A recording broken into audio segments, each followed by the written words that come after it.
So big, hearty hello and welcome from Nicholas de Castella at the Australian Breathwork College for this session on shifting from grief to peace to freedom.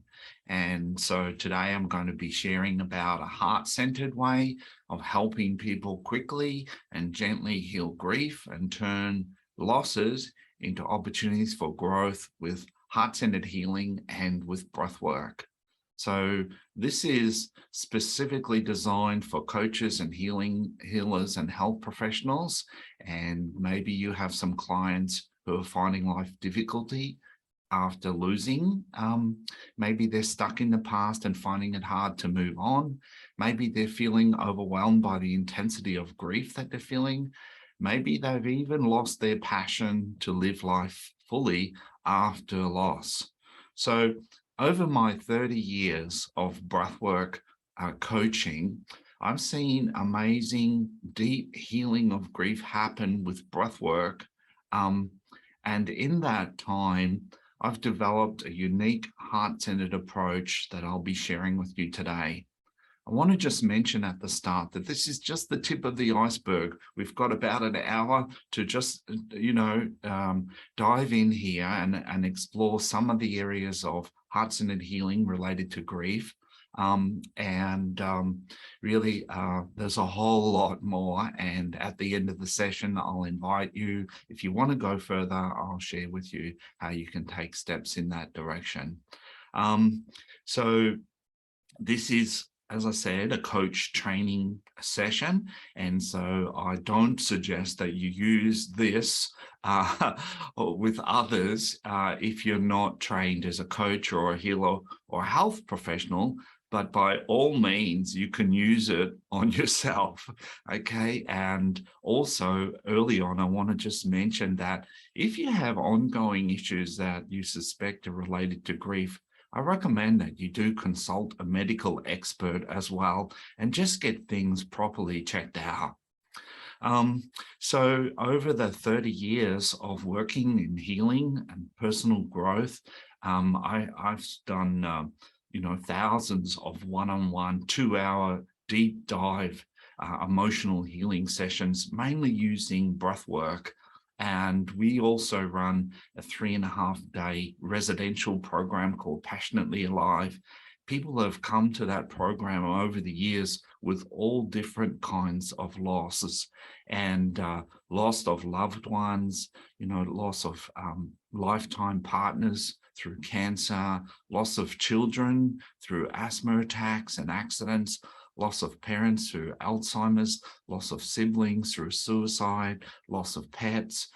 People come along, and really doing this heart-centered healing takes the whole process to a deeper level and accelerates it through to completion, like counseling and head-based strategies just cannot get to that depth. And so, I've seen amazing shifts and healing happen in 3.5 days at our workshop and journeying through session programs.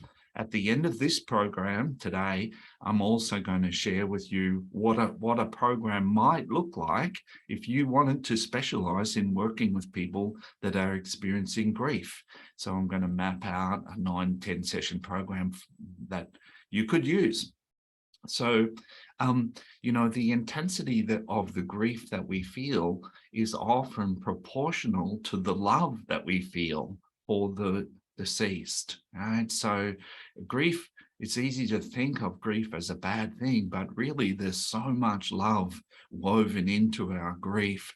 And it's when we develop emotional intelligence and we allow ourselves to feel, it can be a very beautiful experience. But, there's a process involved that I'm going to map out. It can be also really, really challenging time when we lose loved ones. So today's presentation is not just about the loss of loved ones, though. It's really about coping with change, right? So, in this earth life, we live in impermanence. Things are coming and going all of the time. And there's many, many things that we lose in our life, including body parts, my hair, teeth, and eyesight and things. But, we lose dreams and desires. We need to kind of like cope with letdowns and disappointments and failures, whether they be in business, sporting performance, planned trips like holidays that don't happen. We have physical losses. We all experience the loss of our youthfulness, eyesight, vitality, strength. There's identity losses that we go through in life, in different stages of life, like when kids grow up, or well, probably maybe when kids are born, there's often, particularly for women, there's a shift, often, don't mean to be sexist here because it could be men too, but often it involves change of identity, where you become a mum and a dad for that matter. And sometimes losses of career as well, which we often identify ourselves through. There could be a loss of status, like marriage that ends in divorce as well is a time of deep grief and complexity. We lose possessions, family homes, cars, things that we own. There's losses of opportunities for some people to go to school, to go to university that can affect the whole life. Losses of friendships, losses of betrayal, of loyalty, of trust. These things can impact us deeply and affect us sometimes for the whole of our life. Losses of dreams, losses of ideals. So there's many, many kinds of losses that we experience. And because everything in this life is impermanent, in order to keep our heart open, when we're in hell particularly, we have to get good at managing loss. I have a good friend, his name is Doug. He once told me when he was coping with the imminent death of his daughter, that he prayed not for the saving of his daughter, but for the strength to cope, for the strength to accept the process that he was going through and his daughter was going through. So the truth is that if you can't grieve, you can't live life fully. You've got to be able to grieve, to let go of letdown, of failures, of losses, and keep your heart open to stay engaged in life. Now, the main problem that we have with grief is not the loss, it's our difficulty of letting go. And it's our resistance to the loss, it's our resistance to letting go, not the loss, that causes the pain and suffering around grief. So what is grief actually? So today I'm sharing from an emotional intelligent perspective. I'm sharing a heart intelligent approach to grief. So from my point of view, grief is the outpouring of the emotional tide of joy. And grief is actually letting go of joy. Joy is an emotion that happens when we get what we want. So when we feel excited about the people and things in our life, we invest emotional energy into them. And when those things leave, which everything does because of impermanence, we've got to let the emotion that we've created go. It's like the tide going out. So grieving is really important, because not grieving gives rise to us becoming disconnected. If we repress our grief, we have to repress emotion, and then we become disconnected from our feelings. And every time we repress a feeling, we become a little bit more disconnected. We become a little bit more, a little bit less present, a little bit less in touch, a little bit less self-aware, a little bit less connected to life. We also get haunted by the past when we don't process it fully. So grief is an emotion, and if you let it unprocessed, it doesn't disappear. We live in this culture that's so head-based. It's like we have this idea that if we just look on the bright side, everything will be okay. But what we're finding in reality is that our emotions are real. They are energy that's created in our relationship with life. That energy is stored in the body and stays there until it's completed. That could be 10, 20, 30, 40 years. We have people doing breathwork sessions that bring up issues of events that happened 40, 50 years ago, even as if it happened yesterday. So we can't just change the way that we look at things or magically wave some wand and suddenly everything's going to be okay. The emotion that we don't feel doesn't disappear. It becomes embodied, and it doesn't just sit there passively, because emotions are energy. What they do is they rack us. They drive old painful memories. So if you have, or your clients are racked by these old memories that just keep on haunting them, that's a sign that there's unprocessed emotional energy from that experience still unresolved. And that emotional energy drives the rerun of the memories. And so what we need to do, obviously, then is process the emotion around that experience. And when we do that, the memories, they're still there if we go there, but they don't keep haunting us. They don't keep coming back to us. When we repress grief, we get stuck in the past, strangely enough. So some people are frightened of grieving the loss of their loved ones because it's like, I'll lose them in some kind of way. But actually, we get stuck in that past when we don't grieve. And if you know people who play, say, a lot of music from olden days, very often there's a trauma associated with that time. And part of us gets stuck when we have trauma that's unresolved. And usually what happens is when we get triggered, we regress back to the age of our trauma. And that can take us all the way back to our childhood. So as I said before, repressed emotions don't disappear. They actually drive us, and they give rise to restlessness and addictions and compulsions. We have a saying around here, which is face your stuff or stuff your face. So you can run away from your feelings, but you can't get away. In our Passionate Life workshop, we often kind of joke a bit about, the fear of facing up to our emotions, has to be less than the pain of not facing them before people often turn up. And so often people turn up in their 30s and 40s and maybe 50s at workshops because they realize they can't run away from this stuff. Sooner or later, they're going to have to face it. So emotions are real. They're stored in the cells of our body, and they don't go away until we feel them. Another consequence of repressing grief is we end up alone. Often what happens is we create fear when we have unprocessed past hurt of getting hurt again.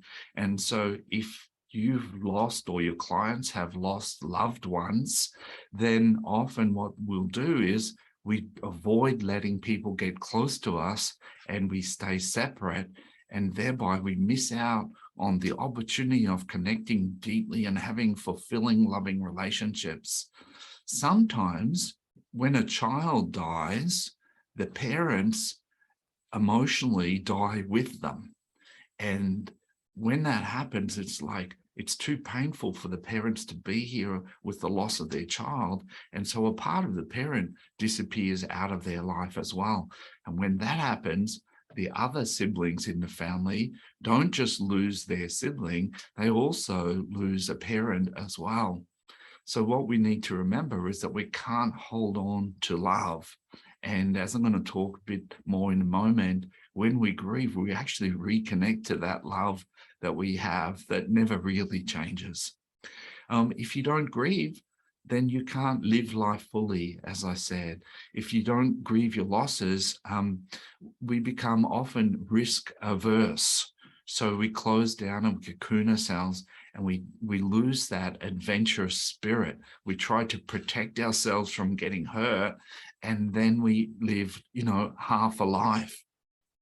On the other hand, if you're helping your clients to grieve, then what this allows them to do is connect to their spirit, to find the love and the peace that's at our core, at our essence. Obviously, grieving allows us to let go of the past. And what that does for us is it allows us to move forward in our life. So until we really let go of the past, we can't fully move forward.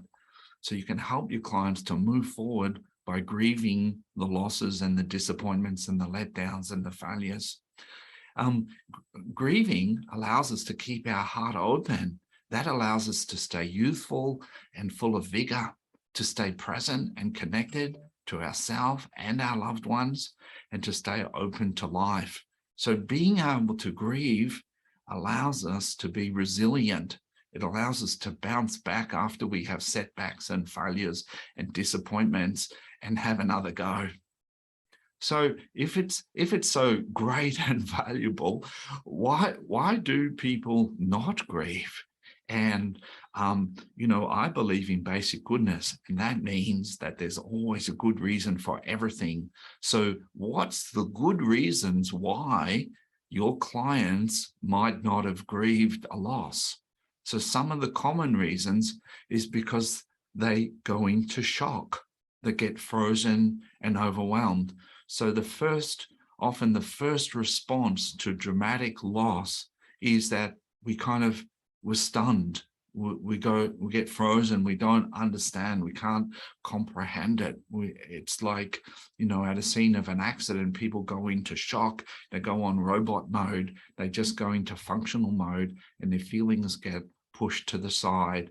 And so that's a very common first response to major loss in our life. And so sometimes people stay in that frozen shock state. And I mentioned this in the trauma healing session, that when we have overwhelming trauma, overwhelming intensity of emotion, part of our brain closes a gate between the mammalian brain, the feeling brain, and the neocortex, the thinking brain. So we become disconnected in ourselves. And until we do the emotional healing work, we stay somewhat disconnected, somewhat disembodied, somewhat frozen. So maybe your clients and you were trained in what I call stoicism, being able to be tough. And maybe we have shame of being emotional, especially men, being told that it's weak to cry, to feel, to be emotional. Maybe when you're working with someone, you might want to consider that they have to hold everything together. That could be their role in their family and in their their community with their friends. Maybe they are the tough one, the solid one, the rock, the anchor. And so maybe, they've experienced a loss in their family, and they had to be the one that made the funeral preparations, that made everything work, or that even, in business, the one that had the captain of the ship and had to hold it all together. Often the oldest child is the one who's looking sometimes after the parents as well. Sometimes when I'm working with clients that are like single mothers, that there's nobody there for them. If they fall apart, then there's nobody picking up the pieces for them. And so they have to hold it together. So there's good reasons why people don't grieve. Sometimes, and you want to check this with your clients and maybe look in yourself, if you've had a breakdown or your clients have had an emotional breakdown in the past, that makes them very wary of letting go into their feelings, because subconsciously they link being emotional with having a breakdown. But the paradox is that people have breakdowns because they repress their emotions, not because they express them. And so unfortunately, if you have a client who's had a previous emotional breakdown and is resisting allowing their emotions to come through and flow, they're actually on a fast track towards having another breakdown. And so it's useful to explain that to them. One of the ways that I say that is nobody has ever died from their emotions, right? But thousands and possibly millions of people have killed themselves rather than feel their emotions, right? So emotions, they're temporary, and, we can learn, and most people don't learn in our society where we're trained to repress emotion, and we have this false image that being strong means not being emotional. They just don't learn those skills and how to work with their emotions. Somebody might not go through grief because, as I mentioned earlier, they're frightened that grieving means losing the love. And it's almost like the loss of the loved one becomes contained in the body as a source of pain, and that we develop.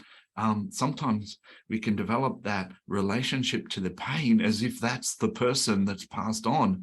And it's almost like carrying around this unresolved grief is like trying to keep them alive. And underpinning that is really the fear that if I grieve their loss, I will lose them. Sometimes there can be guilt and shame also that blocks people from feeling their grief.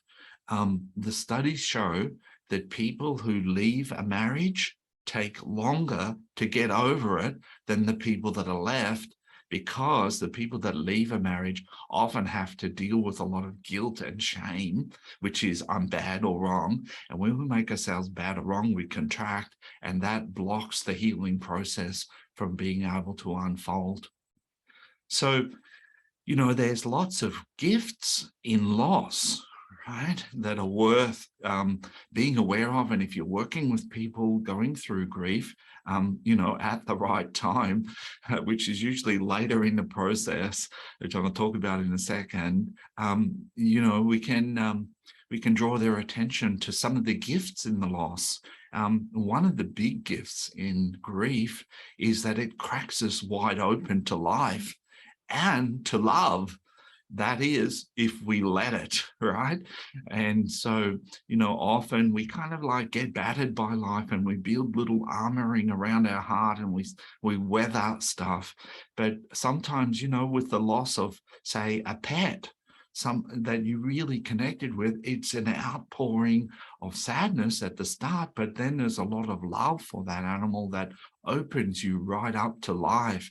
And so if you're conscious of this, you can like shift the loss of these loved ones from being a negative, bad thing to actually, in a subtle level, an opportunity to experience more love in your life. Because, whenever anything happens in life, we always have a choice to open our heart to it or close down to it. And when we open our heart and we feel it and allow it to come through us, we become more present, connected, and alive. And when we close down and contract and repress it, we become more disconnected, dead, and dull, and separate from life. So another benefit that can happen through grief is that we get to actually feel the love of what we've lost, right? And so invariably, and this is where breathwork is so beautiful, because it's just a natural breath that brings us into our body and out of our head, and people feel the sadness, usually in the chest, because it's love from the heart. And so there's often this beautiful love that's woven in to the sadness. And, the kind of irony in it is that we've lost that person in our life, but in our heart, we're still connected to them. And in the grief, when we open our heart, we reconnect to that love, and we reconnect across space and time. So clearly, and you can share this with your clients and they get it, that we actually connect with people through our heart across space and time, whether they're on Earth, whether they're in another country, whatever it is. That love is a bridge, that connects us. grief is a spiritual opening also. So one of my favorite sayings is, when the personality is grieving for what's been lost, the soul is rejoicing in what's being found, right? So when the personality is grieving for what's being lost, the soul is rejoicing in what's being found. So what that means is that our ego, our personality, is trying to control everything and hang on to everything, and we get stuck in doing that. And actually, in the process of feeling what we've lost, we're actually reconnecting more deeply, all the way back to our soul. Through grief and loss, another gift in it is that we have increased compassion for other people that are going through similar experiences, because we know what it feels like inside. And if you look at kids, kids haven't usually experienced a lot of loss, and so they kind of like, they don't get it. They don't get death. Like my boys, I remember them squashing ants on the concrete. They had no compassion for the ants because they hadn't experienced the loss. They didn't know what death really felt like. And so, one of the beautiful gifts that we can have as coaches and healers is we can use our own losses to have compassion for other people's losses. And this is usually a big ingredient of why we want to help people from our own suffering. As well as that, another gift that happens through loss is that it builds depth and strength of character. It builds resilience in us. And we all go through challenges in our life. And as we go through those challenges, it's a bit like going to the gym and lifting weights. We get stronger from having weathered and survived the challenges that we go through. And so, there's depth of character that people develop when they've gone through trauma and loss. And we see that at Passionately Live with young people that have had very challenging childhoods. Often they'll be like 18 years of old age or 19. They're still very young, but they come into the workshop and they can like be totally present and engage with the adults that are there, because they've developed this depth and strength of character that's got deep wisdom about it. So what I want to talk about next is the stages of grief, right? So Elizabeth Kubler-Ross is famous for mapping out the stages of grief. Grief is a natural process that breathwork can help us facilitate in no other way. So everyone's journey through grief is different. And I like to say that we can slow it down by resisting it and fighting it and holding on, but we can't actually speed it up. There's a natural process that needs to unfold for our clients and for ourselves when we've lost things. And so grief is not a bad thing. It's a part of coping with change. And Elizabeth Kubler-Ross identified that there's a certain order that often, not always, happens through the intense loss. And so when we're working with clients, we can be aware of this and support them in each stage of being able to be present to that stage and to validate that. And as I mentioned earlier on, the first stage is usually shock. It's common for people to go numb, to be frozen, to kind of be in disbelief. And if you've lost someone really close to you, you probably like, how do you understand that? Death is like this final thing. There's no comeback from it. It cuts through our everyday life, kind of like birth. It's at that level. Birth and death, they're beyond our intellect. capacity to understand it. And so there can often be this like disbelief or this denial. And when we're working with people, our goal is not to kind of convince them that it happened. Our goal is actually to support them in that state of numbness and frozenness and shock, right? To validate that. And I'm going to talk some about the principles that we use, but the power of this is actually to support people in being numb, in being frozen when they're frozen. And what we know, which I'll talk about in a moment, that any unwanted feeling when fully experienced vanishes instantly. And so when people actually connect to their numbness, to the shock, to the frozenness, strangely enough, it changes, right? And the next level that often happens in this unfolding is they'll often go into fear.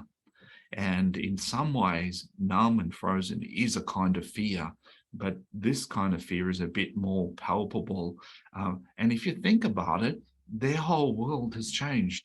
If you have, say, a partner who dies, or a child who dies, or you go through a divorce, all of the neurons in your brain have been wired with that person in your reality, and suddenly they're no longer in your world. You can't pick up the phone and ring them, and they can't share that life with you. And in a way, every synapse in your brain has to reorientate itself to a new life that you're living in.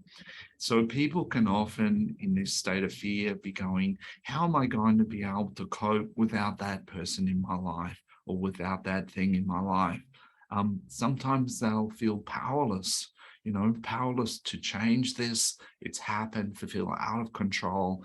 Sometimes powerless to cope too. So I'm going to talk about this a little bit later on, but sometimes grief, the loss of something in our life, can unearth other vulnerabilities that are underneath that thing that was in our life, was holding that in place. Underneath the fear, then often people will start to get angry. And you see this with bushfires, and that is after the initial shock and the processes happen, people start to get angry.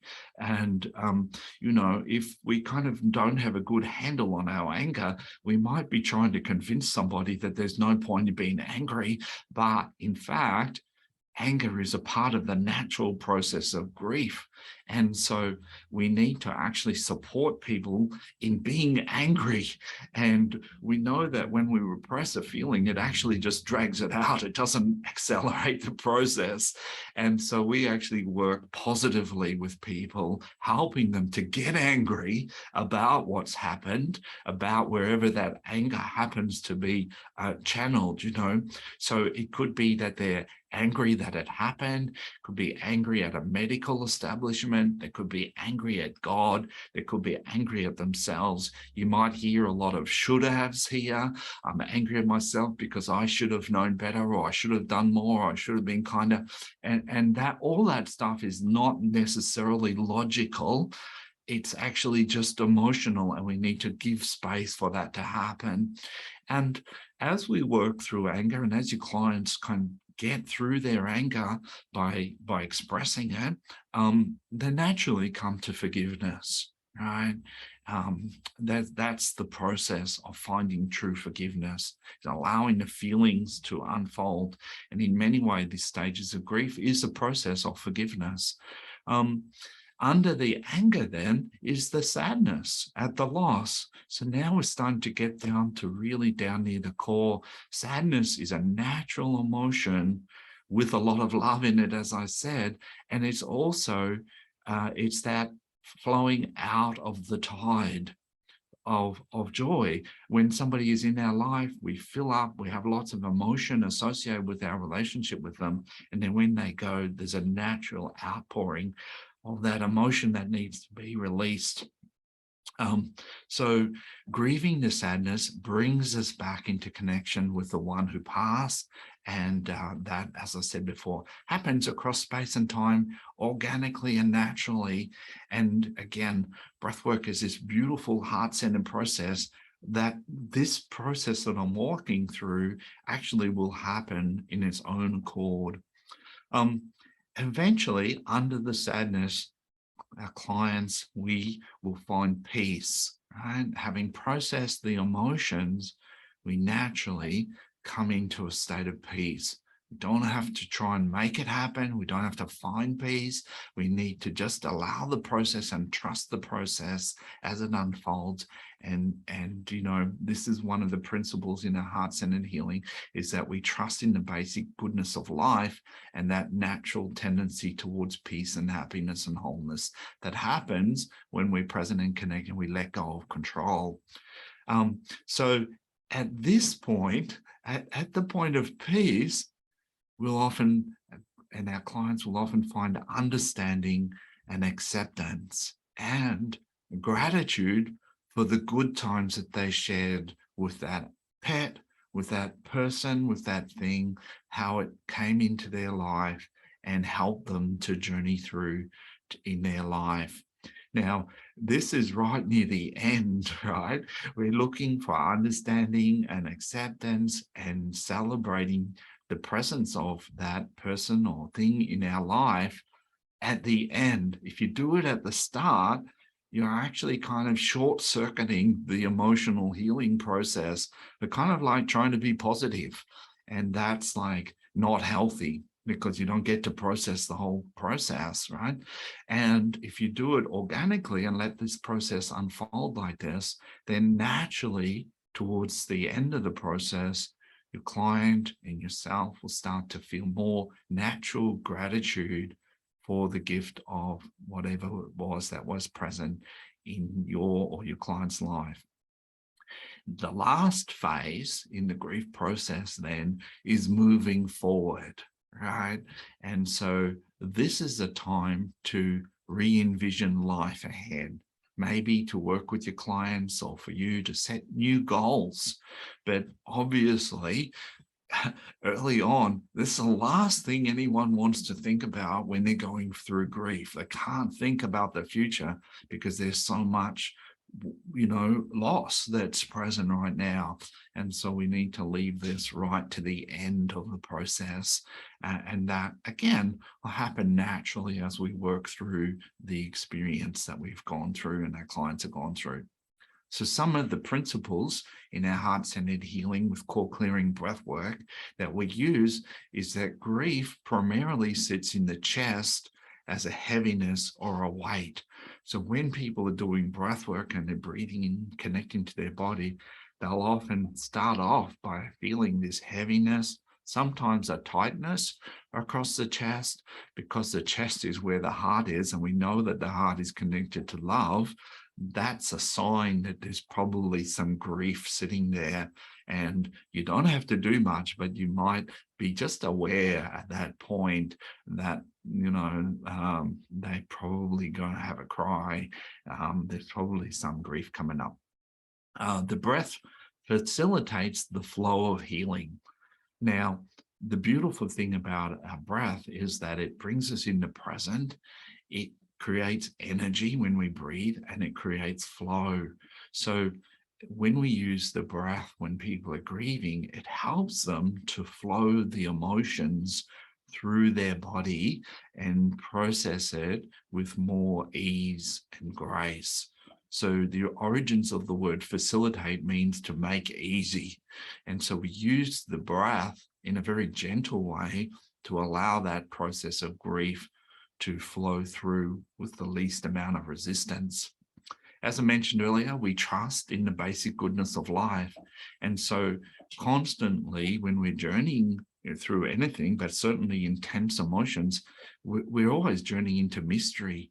And so we practice surrendering to that mystery and letting the process unfold in its own way.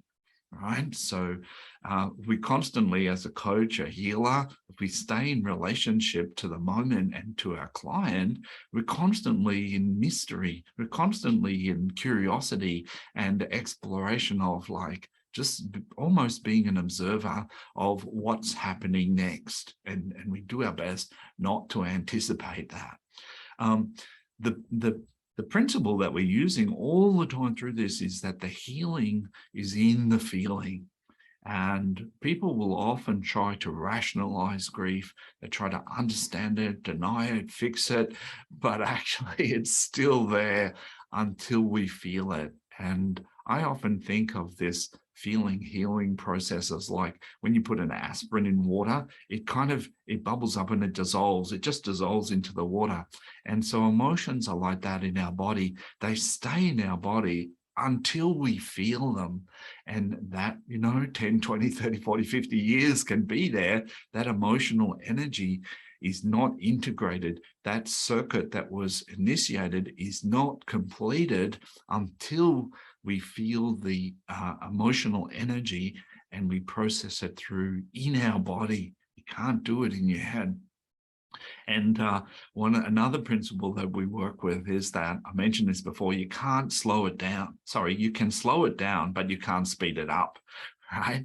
So when we're fighting, or when our clients are fighting that process of grief, that resistance makes the process more uncomfortable and it drags it out.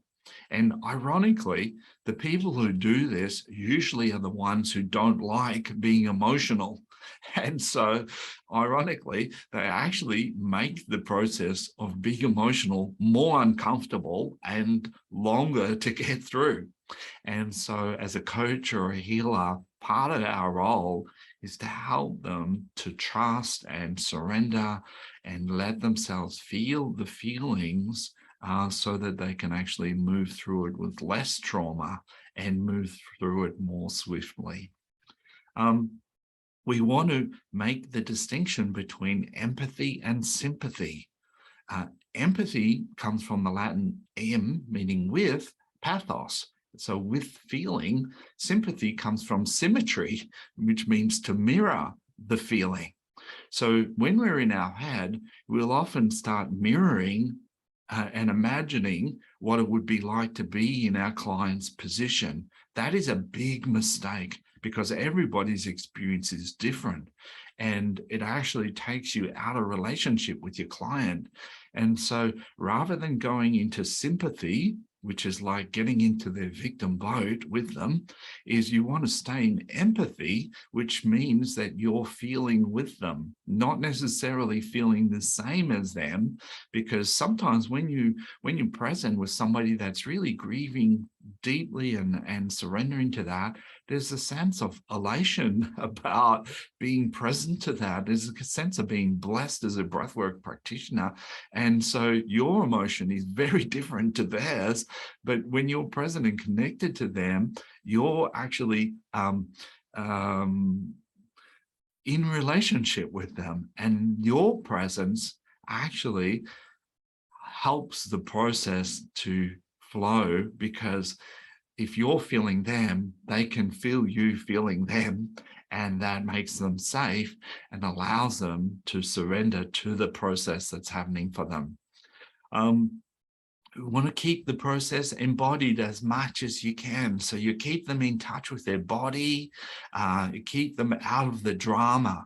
So there'll be all kinds of stories firing off from the fear early in the process about how I'm going to cope and what does this all mean and all that jazz. That gets overwhelming really fast. And so what we want to do as breathwork healers is actually help them to stay embodied, keep them grounded in the body with their feelings, and that is the fastest and least traumatic way to move through grief. Obviously, we validate the feelings that happen in the stages of grief, which is why I mapped that out. We challenge stories about the future and the past, right? But we validate the emotions. And sometimes people will start getting into their heads and telling stories about what their life is going to look like in the future. And the truth is, we don't actually know. We have no idea what the future is. And so it's easy to start building a lot of emotional energy on a story that we're making up or that our clients are making up. And so just gently, we would just encourage them to come back to the present and to deal with what needs to be addressed in the moment. So we obviously don't try to rationalize or explain it or fix it or glorify it or give them a happy picture, like they've got a friend in heaven or something like that. It's like just does not connect. And so that's going to make them feel more separate and isolated in this. And remember, the insights and understandings come after the emotional release, comes at the end of the process, not at the start.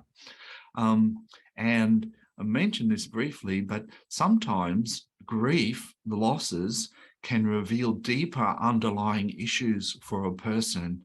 For instance, sometimes I've seen that the death of a pet can reveal a deeper loneliness and isolation in life. So somebody might be living alone and quite separate from community, and they have their pet as their place of connection. And then when the pet goes, that reveals that isolation and separation. And so sometimes when we're helping people through the stages of grief, we need to zoom out a bit and look at what's the bigger context of this person's life. I had a client whose husband died. He was 56. She was quite young, and her husband had been the rock. He had been actually the protector, and she had experienced some sexual abuse in her family of origin, and he was the one who was protecting her from her vulnerability. And at the same time, in a way, he was enabling her to stay disempowered. And so when he passed away, she felt very vulnerable, and she needed to upskill her level of emotional intelligence, her self-assertion, her self-awareness, and her own sense of confidence in herself. And so sometimes when there's a loss, it actually unearths some other issues in people's lives. So you want to be aware of that. So, so what would a session look like? And as I said, people come sometimes in a breathwork session, it's 2 hours. So it usually involves a series of sessions that I'm going to share about in a moment. I passionately like 3.5 days. So people actually can often journey all the way through grieving, that grief process in 3.5 days when they come and do our workshops. But, in sessions, often when people come to me and they've experienced intense loss, they want to talk about it. And there's a place for that. I think sometimes people just need to talk. It's like in their mind, they're trying to come to terms with it, and just having somebody present and listening to what their experience is and what they're going through helps them not to feel so separate and alone. And it's one of the rare places you'll ever hear me encouraging people to tell the story. But I've found over time that it's actually really supportive to somebody in the early stages of grief. You help them to stay out of overwhelm. You might validate their shock. They might be kind of frozen or numb or like lost their passion for life. And so the way that you help them with that is you keep them in the present moment, you ground them in the present and in their body. And remember, you cut through the horror stories in the mind and encourage them just to be with what now, where are you now and what's next kind of thing. Be aware of past breakdowns. So you want to check with them if they seem very reluctant to let themselves feel. There's often a reason for that. And so if people have been hospitalized in the past because they've had an emotional breakdown and their whole life has fallen apart, they're very wary of letting themselves feel. And so that can be a sticking point that if you get a sense of that, you might ask them if they've had like intense emotional experiences in the past that have been traumatic. And gradually what we're doing is helping them to overcome the fear of letting go of control. And then the magic happens with the breath work. And so we use the breath to heal gently and to come to the love inside through the heart. And so, breathwork is a most amazing facilitator of healing because it's outside of the conscious mind, and it activates a natural healing process that happens through the body. A motto that we have is slowly is holy. And so, the goal in our work is to become more present. The goal for our clients is to help them become more present. The goal for our clients is not to get them to a happy place, right? And so what we want to do is help people to actually be more present with whatever feeling that they've got. And one of the kind of tangential benefits that happens from going through grief is that we do develop more emotional intelligence skills. We develop capacity to work with more intense emotions. So we trust in the mystery of life, and so we let the process unfold all of the time. And that happens organically in breathwork. We're really lucky in breathwork practitioners because we don't have to be a great counselor. You just keep them breathing and that process unfolds. So we process all the time the emotion that's in the present. So in a session, I'm just constantly helping them to come back in their body, to feel the emotion that's present, and then to be fully present with that, not process the emotion that we think should be there, right? Not get ahead of ourselves, but just allow the process to be there for as long as it takes, right? So there's no mistakes. If a client is numb or frozen or going around in their head, that is their process. And our job is to help them to be present to that. And when they connect to that, then the process moves along to the next stage. So obviously we help them to complete past issues that could be related to that person or to their life in relation to that person or that experience if it was an event. In a session, as the process deepens, people will often towards the end of the session connecting their heart to the love. And at that point, what I find is helpful in the session is to get the client to say what they feel like saying to the deceased, right? So that is a good way of completing that relationship. Sometimes, it's very common for people to die in hospital, say your parent, when you're not there, even though you've been living there for weeks. You go out to get a coffee or get some lunch or whatever, and they die in that moment. That is really common because I think energetically we can kind of be holding them and they can be holding on for us. And then when we go out, then they leave, so sometimes people don't get a chance to say their final goodbyes. And so in a breathwork session, when somebody's really connected in their heart to their loved one that's on the other side, they get that opportunity to say whatever they need to say. And sometimes I'll ask them, what do you imagine that this other person, even an animal, is saying back to you? And so there can be a bit of a dialogue happening between what your client wants to say and what the deceased wants to say back to them. And they go back and forward a little bit, and that really can help for them to come to peace. I would also in a session be encouraging them to accept that this emotion, this state is temporary, that they're probably in the worst of it, and that it will pass, and that they're going to get through it, and to allow the process to unfold over time. So usually it's not all going to happen in one session. So what would a series of sessions actually look like? And so I mapped out, like it just came out at about 9 sessions. If you're taking notes, you might want to write this down. So in the first session, as I mentioned, you're going to probably have lots of stories happening. They're going to want to debrief the thing. And so it would be useful for you to explain to your client the stages of grief. You can, after listening to their stories, then you can just teach them that there's a natural order of things that are likely to happen. And so just mapping out that process, and you can find that in Google anywhere, the stages of grief, and put some notes together for that. The next session, the second session, and normally we do breathwork in each session.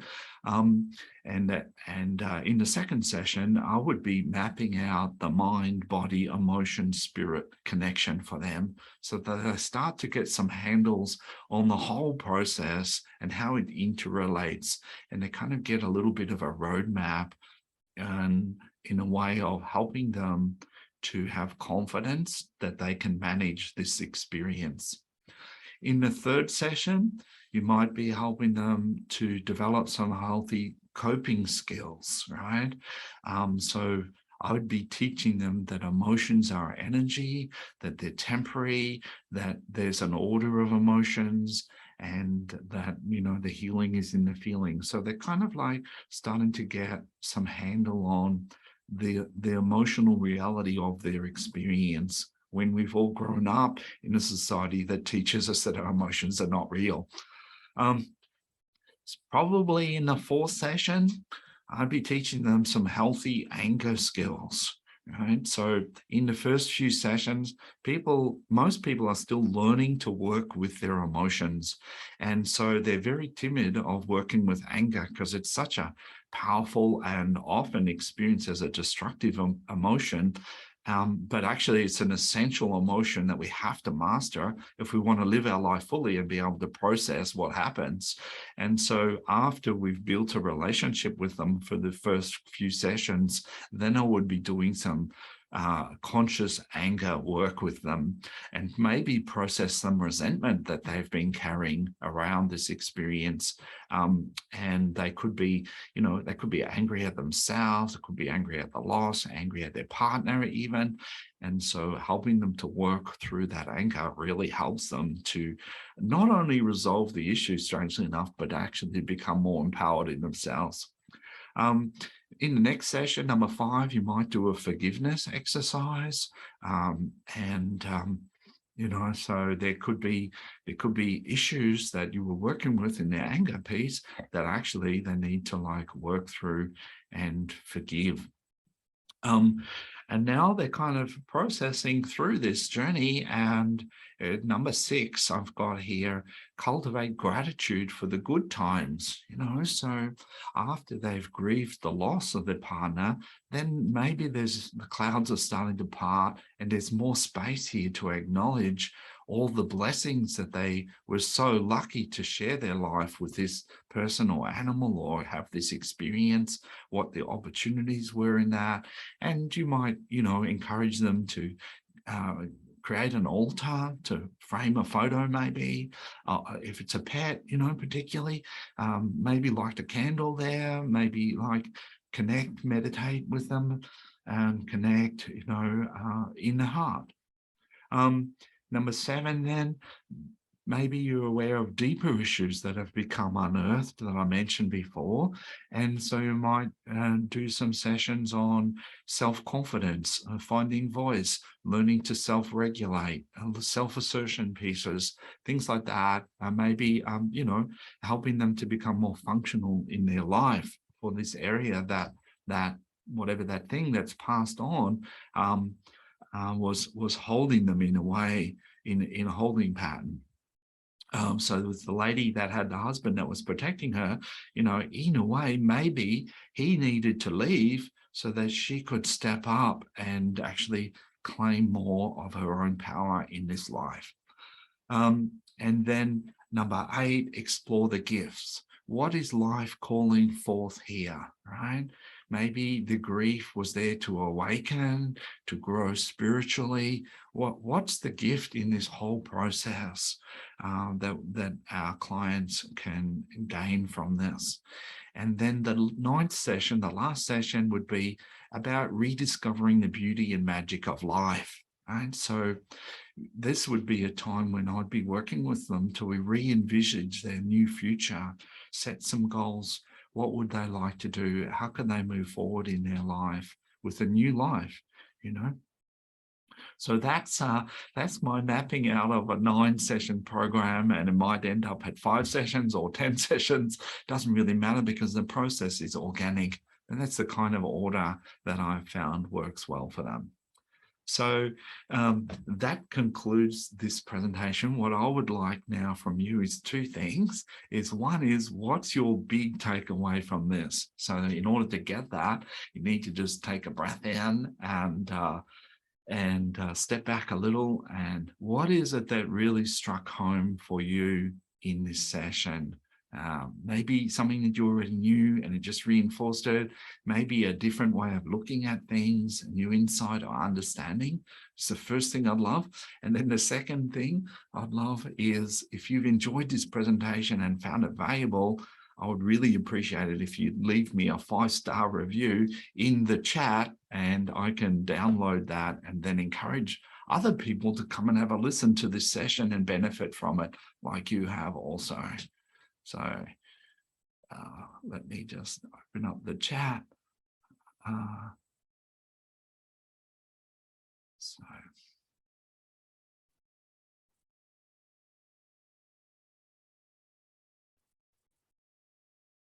So would you say, or did you say something like to that person, the wife, maybe he needed to leave so you could grow? Yes, I did say that. So, we often only experience our life from our own small egoic perspective, but if you have a spiritual perspective on life, maybe there's a bigger picture that's unfolding, and the events that are coming through our life actually calling us to grow, to challenge us. They're still hard, but looking at that lady's life, she was still stuck in that disempowerment from the abuse that she experienced.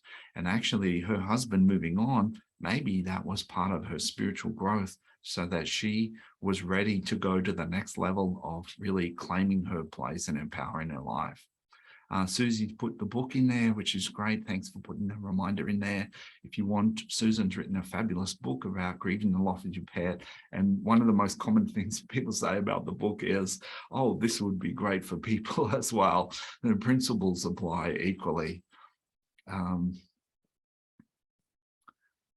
So Marisol's asking, do I guide the session? I guide the session, and it's organic, and anything can happen because everybody's process is different. And for me, what's most important is that people feel respected and honored and validated in their process, and that we just trust in that process in the way that it unfolds. And so it's just like, the principles that I'm mapping out are not rules or regulations. They're just guidelines that can help us to kind of recognize what's happening and to support our clients in that. Grief is a process that people can pass through gently and with love, Linda, is the big takeaway. Yes, fantastic. Thanks, Susie. The healing's in the feeling. We're so scared of this concept. Yes, Deborah, it's like people often need to build confidence in their emotions, and the confidence that if we go into this emotion, we're actually going to get through it and come out the other side okay. And so that's a process of experiencing it and coming through the other side to get that confidence. Lovely. Slowly is healing. Brian, fantastic. Yes, thanks for your appreciation. Marlon, Adina, considering grief as an outward tide of joy. Yes, changing the perspective of experiencing grief. Yes, it's a letting go of that joy that we created. Thanks, Linda, for your appreciation. Lyndon, grief can reveal underlying issues. Yeah, it's quite extraordinary how that happens. Worth looking for. Yvonne saw with my mum after dad died. Mum blossomed, not straight away, but over time. Yes, so she had to find her place in the world, and amazing how that happens. And so, our approach with our heart-centered healing is basic goodness, that there's a good purpose in everything, and we do our best not to make things wrong, not to get into should-haves and shouldn't-haves, but actually, what's the gift here? What's the opportunity here? Yes, Bal, grief is a way of coping with change. Yeah, so and it's not just about loved ones, it's about everything in our life. We need to be able to grieve, to let the old go so that we can step into the new.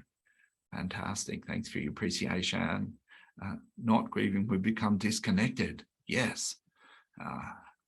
Chris. Most people don't know how to grieve. Yeah. Wow. 12 funerals. Yes. Yes. We need to learn to grieve. That's for sure. Thank you for your appreciation. Annette, thank you for your feedback. It's beautiful. Going through the process is even better than hearing about it. Yes, and being a facilitator of the process with clients is beautiful too. Fantastic. Thank you everybody for joining us. I appreciate your input and your presence. And if you're interested in becoming a breathwork coach, then I'd love to have a chat to you. And you can download a prospectus. I'll put the link in the chat. Oh, O'Brien's raced me to it. Thank you, O'Brien. So we have a 14-week online breathwork coach training that starts instantly with a jumpstart program. You can start that straight away if you're inspired and keen to get going. And then the next 2-day practitioner skills training is December 3 and 4, which is coming up super fast. So if you'd like to find out more about that, just you can click on the link to the prospectus, or you could watch a 90-minute workshop that I ran about a heart-centered breathwork and experience it for yourself. And then if you want to book a time to have a chat, I'd love to have a chat with you if you're interested in being a breathwork coach. So thank you once again for joining us. I'm going to stop the recording, and then anyone can ask